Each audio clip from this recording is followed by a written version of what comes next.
بسم الله الرحمن الرحيم إنا نحن نزلنا الذكر وإنا له لحافظون وقال النبي صلى الله عليه وسلم خيركم من تعلم القرآن وعلمه وقال النبي صلى الله عليه وسلم في فاتحة الكتاب شفاء من كل داء أو كما قال عليه الصلاة والسلام اللهم صل على محمد وعلى آل محمد كما صليت على إبراهيم وعلى آل إبراهيم إنك حميد مجيد اللهم بارك على محمد وعلى آل محمد كما باركت على إبراهيم وعلى آل إبراهيم إنك حميد مجيد.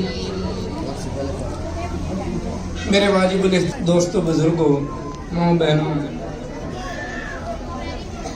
میں نے آپ کے سامنے قرآن پاک کی ایک آیت اور دو احادیث شریفہ آپ کے سامنے بیان کی.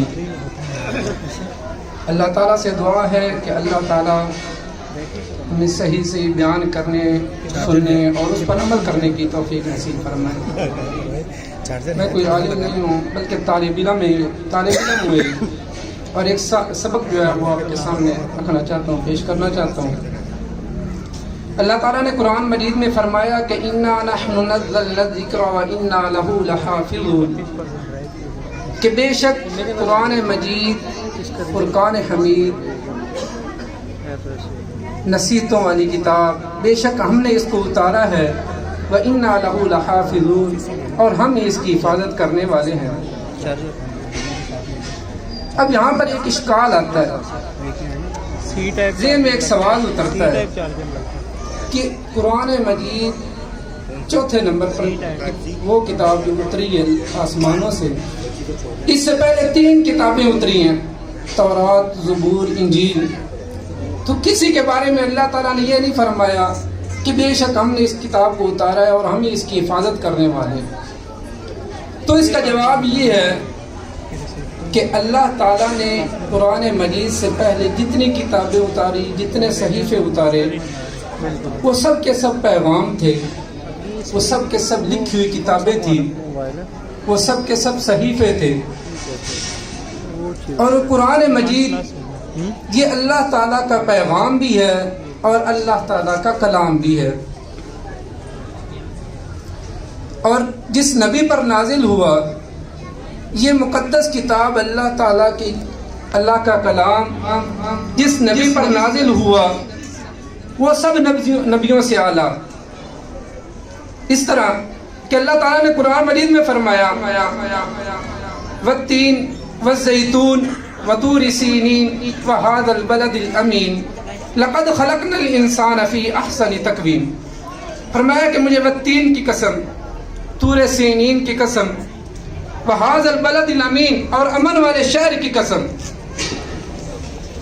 4 قسمیں اٹھانے کے بعد فرمایا لقد خلقنا الانسان فی احسن تقویم، کہ انسان البتہ 4 نہیں بلکہ 5ویں قسم بھی اٹھائی اور 5ویں تاکید ساتھ کی.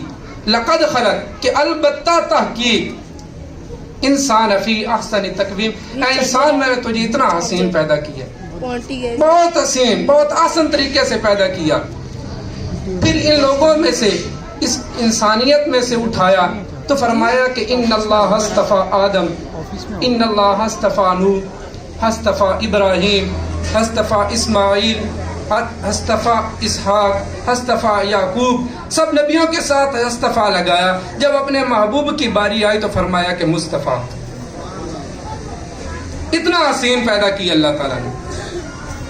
اور سر پہلے بیان میں بتا رہے تھے کہ جب کفار آپ صلی اللہ علیہ وسلم کو تکلیفیں دیتے اور برے برے اشعار آپ صلی اللہ علیہ وسلم کے بارے میں کہتے تو آپ صلی اللہ علیہ وسلم حضرت حسان رضی اللہ تعالیٰ عنہ سے فرماتے کہ اے حسان تم ان کا جواب دو.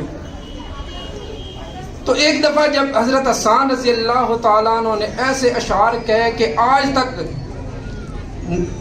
اس دنیا تک آج تک نہ پہلے کسی نے وہ اشعار کہے ہیں اور شاید نہ ہی کوئی پیچھے کہہ سکے گا.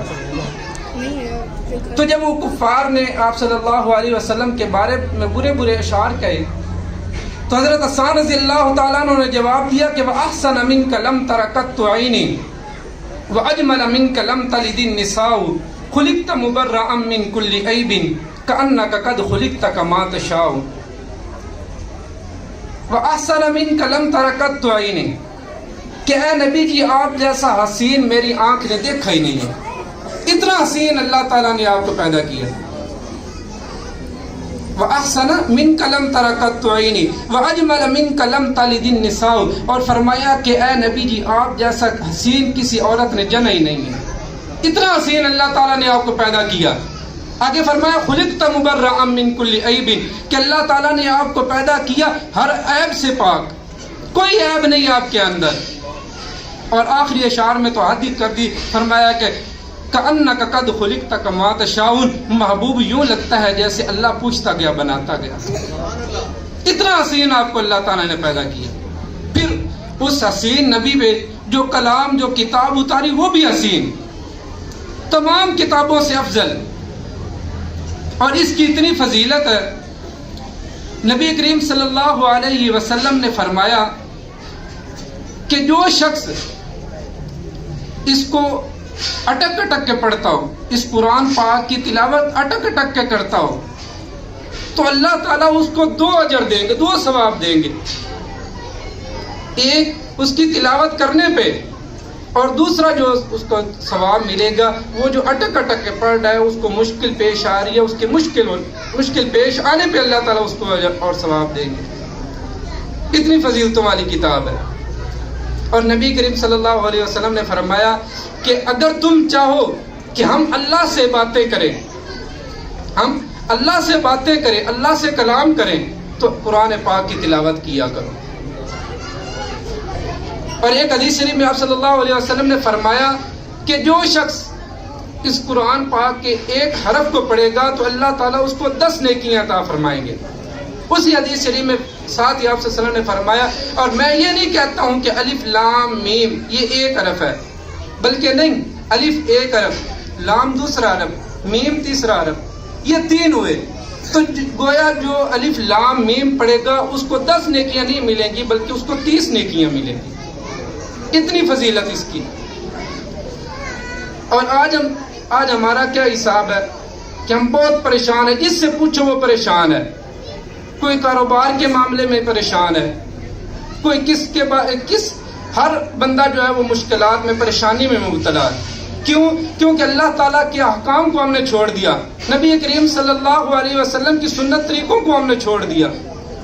تو جب ہم نے اللہ کے احکام اور نبی کریم صلی اللہ علیہ وسلم کے سنت طریقوں کو چھوڑ دیا تو ہمارے اوپر مشکلات آئیں گی نا. ہم یہ کہیں کہ ہم اللہ کا کلام بھی نہ پڑھیں, اللہ کی عبادت بھی نہ کریں, نبی کریم صلی اللہ علیہ وسلم کے سنت طریقوں پر بھی اپنی زندگی نہ گزاریں, اور ہماری جو زندگی ہے وہ سکون سے گزرے, یہ کبھی نہیں ہو سکتا. کیوں؟ اللہ تعالیٰ نے قرآن مجید میں فرمایا کہ الا بذکر اللہ تطمئن القلوب, کہ بے شک ہم نے جو دلوں کا سکون ہے, دلوں کا چین ہے, وہ اپنے ذکر میں رکھا ہے. تو جب ہم قرآن پاک کی تلاوت گھروں میں کریں گے, اور نبی کریم صلی اللہ علیہ وسلم نے فرمایا کہ اپنے گھروں کو قبرستان نہ بناؤ, قبرستان نہ بناؤ. اس کا مطلب کیا؟ اس کا مطلب یہ کہ نوافل اور سنتے اور قرآن پاک کی تلاوت اپنے گھروں میں کرتے رہو. جہاں پہ قرآن پاک کی تلاوت ہوتی رہے گی وہاں پہ اللہ تعالیٰ کی برکتیں نازل ہوتی رہیں گی اور پریشانیاں جاتی رہیں گی. اور اس میں سب کچھ اللہ تعالیٰ نے اس میں بیان کر دیا. فرمایا کہ جو سورت واقعہ مغرب کی نماز کے بعد پڑھے گا وہ کبھی رزق کے معاملے میں پریشان نہیں ہوگا, کبھی اس کو کوئی تنگی نہیں آئے گی. اور جو سورت ملک پڑھے گا عشاء کی نماز کے بعد اس کو قبر کا عذاب نہیں ہوگا. اللہ تعالیٰ نے پوری زندگی کے پورے معاملات قرآن پاک میں رکھ دیے. افسوس یہ کہ ہم نے اس کو چھوڑ دیا, ہم نے اس کی تلاوت کرنی چھوڑ دی, ہم نے اپنے بچوں کو اس پہ لگانا چھوڑ دیا, حافظ قرآن بنانا چھوڑ دیا. اس کی فضیلت اتنی ہے, کل قیامت کے دن جو حافظ قرآن ہوگا اس کے والدین کے سر پہ تاج رکھا جائے گا, اور اس کی روشنی اتنی ہوگی کہ جو سورج اس دن 1.25 نیزے کے فاصلے پہ ہوگا، اس سورج کے روشنی سے بھی زیادہ اس کی روشنی ہوگی، اس تاج کی روشنی ہوگی۔ اور یہی نہیں، اور اللہ تعالیٰ فرمائیں گے حافظ قرآن سے کہ اے حافظ قرآن، تو قرآن پاک پڑھتا جا اور جنت کی سیڑھیاں چڑھتا جا۔ اتنی فضیلت ہے۔ تو اللہ تعالیٰ سے دعا ہے کہ اللہ تعالیٰ بھی ہمیں قرآن پاک صحیح سمجھ کے اس پہ عمل کرنے کی توفیق نصیب فرمائے، اپنے بچوں کو اس قرآن پاک کی تلاوت اور اس کو حافظ قرآن بنانا، اللہ تعالیٰ اس پہ ہمیں عمل کرنے کی توفیق نصیب فرمائے۔ ہم خود بھی تلاوت کریں، اپنے بچوں کو بھی اس کی ترغیب دیں، اپنے بچوں کو قرآن پاک کا حافظ بنائیں۔ خوش قسمت ہیں وہ لوگ جن کے بچے حافظ قرآن ہیں۔ تو اللہ تعالیٰ بھی ہمیں قرآن پاک پر عمل کرنے کی توفیق نصیب فرمائے، نبی کریم صلی اللہ علیہ وسلم کے سنت طریقوں پر زندگی گزارنے والا بنائے۔ وآخر دعوانا الحمد للہ۔